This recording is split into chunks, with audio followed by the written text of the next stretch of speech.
Hello everyone, welcome back. So student, now we are going to start our first journal entry of GST, which means goods and service tax. As you know that GST include CGST, SGST and IGST. In the previous class I told you about what do you mean by CGST, SGST and IGST. So let's start with the question. So here is the question. Pass journal entry in the books of Mr. Goyal and Sons.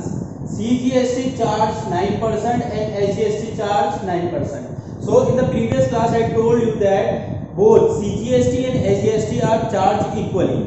Okay, कोई भी अगर हम सामान purchase कर रहे हैं और उस पर जीएसटी लगता है तो अगर वो सामान विद इन स्टेट हम परचेज कर रहे हैं या सेल कर रहे हैं तो उसमें दो टैक्स लगेंगे, एक होगा CGST centre goods and service tax, दूसरा होगा SGST state goods and service tax. ये दोनों टैक्स ही इक्वल लगेंगे।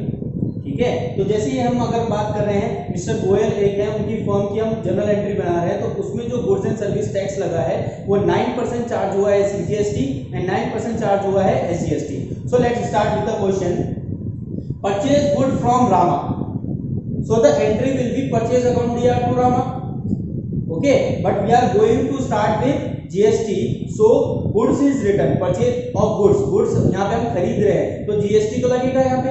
These all the entries are assumed that these purchase and sale are done within state. हम यहाँ पे अज्यूम कर रहे हैं कि जितनी भी एंट्रीज हुई है परचेज की या सेल की ये विद इन स्टेट हुई है, आउटसाइड स्टेट नहीं हुई है। तो विद इन स्टेट हुई है तो यहाँ पर जो रोल होगा वो होगा सीजीएसटी और एसजीएसटी का ही खाली। ओके, अगर आउटसाइड होता स्टेट के तो हम इसमें आईजीएसटी का यूज करते, लेकिन अभी जितनी भी हमारी एंट्रीज है हम इसमें अज्यूम करते हैं कि हमारी विद इन स्टेट हुई है। तो सबसे पहले एंट्री है purchase good from Rama, purchase account DR to Rama, ये जनरल एंट्री बनती है। बट यहाँ पर क्या है हमारे पास जीएसटी है, तो हम कैसे इसे लिखेंगे, purchase account DR input CGST input SGST to Rama. मैंने आपको प्रीवियस क्लास में बताया था कि परचेज की अगर एंट्री होगी तो उसमें इनपुट लिखा जाएगा और अगर सेल की एंट्री होगी तो उसमें आउटपुट लिखा जाएगा। तो एंट्री होगी purchase account DR input CGST input SGST to Rama. So now we will find the amount. The total purchase was 40,000, in which there will be 9% CGST and 9% SGST. Okay, तो ये तो यहाँ पर गिवन है क्वेश्चन में ही, तो हमने क्या करना है 40,000 का 9% अगर हमने निकाला it will be 3600. So you will write purchase account here 40,000, input CGST 3600, input HGST 3600 and debit side का आप जब सम करेंगे तो क्रेडिट साइड पे आप लिख देंगे 47,200। सिंपल। आपने करना क्या है, आपने 40,000 आपको पता है क्वेश्चन में परचेज है, आपने उस पर 9% लगाना है जो आपका CGST हो गया, फिर अगेन 9% लगाना है जो कि आपका SGST हो गया। आपने जब डेबिट साइड का टोटल किया तो क्रेडिट साइड आपका आंसर आ गया 47,200 because both debit and credit side are equal in the journal entry. Okay, next entry is what good from Mehta. Mehta से सामान खरीदा गया कितने रुपए का, 60,000। So again the entry will be same, purchase कर रहे हैं purchase account DR input CGST input SGST to Mehta. Simple, goods purchase किया था 60,000 का क्वेश्चन में है, तो 60,000 का जब आपने 9% किया it become 5,400. So 60,000 input CGST 5,400 input SGST 5,400, 9% दोनों पे है and 70,800 आपने क्रेडिट साइड के टोटल में लिख दिया। Next is sold good to super sale. Now we are selling the goods. Okay, so super sale account DR to sale account, ये तो एंट्री बनती है।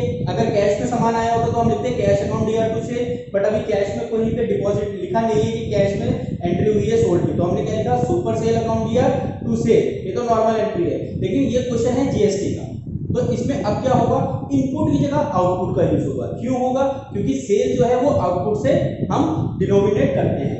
सो super sale account DR to sale account to output CGST to output HGST. Okay, so now the sale was 70,000 rupees multiply by 9% means 6300.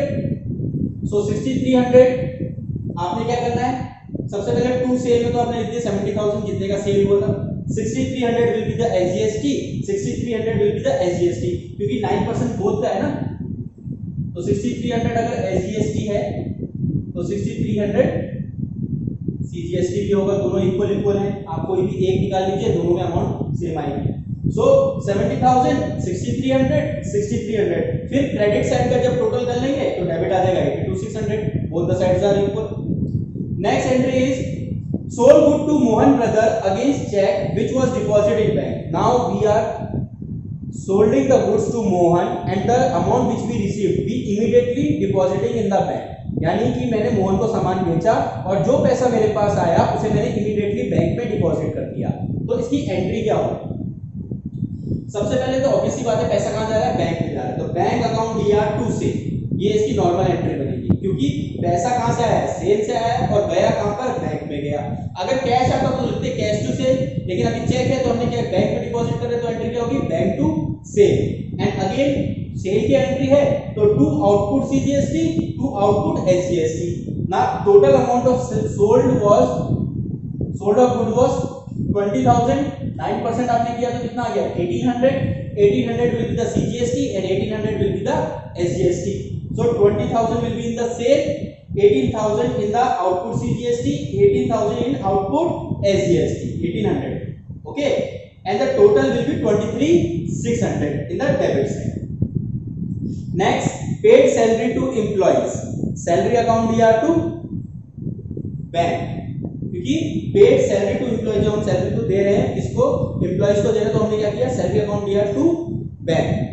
So basically यहां पर हमने GST क्यों निकाला है, क्योंकि जीएसटी किस पे लगता है, सिर्फ गुड्स पर लगता है, सैलरी पे नहीं लगता है, इसीलिए मैंने ये एंट्री को यहाँ पे रखा है ताकि आप कंफ्यूज ना हो जाए। कभी आपको कोई जीएसटी का क्वेश्चन मिल जाए, आपने सैलरी पे भी जीएसटी लगा दिया, सैलरी पे कोई जीएसटी नहीं लगता, सिर्फ जीएसटी लगेगा गुड्स के ऊपर, अगर गुड्स नहीं है तो जीएसटी नहीं लगेगा। Next, purchase goods from Neela against cheque. अब हम नीला से सामान खरीद रहे हैं अगेंस्ट चेक, यानी उसको हम क्या दे रहे हैं, चेक दे रहे हैं। How much, 25,000। Purchase account DR, input CGST, input SGST to bank, normal entry. So the amount is 25,000, you will make 9% which will become 2250. So 25,000 will be in purchase account, 2250 in SGST and 2250 in CGST. आपने debit का total करना है, credit will automatically come 29,500. Okay, next, good return to Mehta. Okay, so let's see that second entry is of Mehta. Bought good from Mehta 60,000. Now he is saying good return to Mehta 5,000. We are returning the good of rupees 5,000. Now it is very important. If we are returning the good, we have to also return the GST. Okay, so the entry will be Mehta account DR to purchase return. This will be the entry to input CGST to input SGST. Now we are returning goods of 5,000 rupees.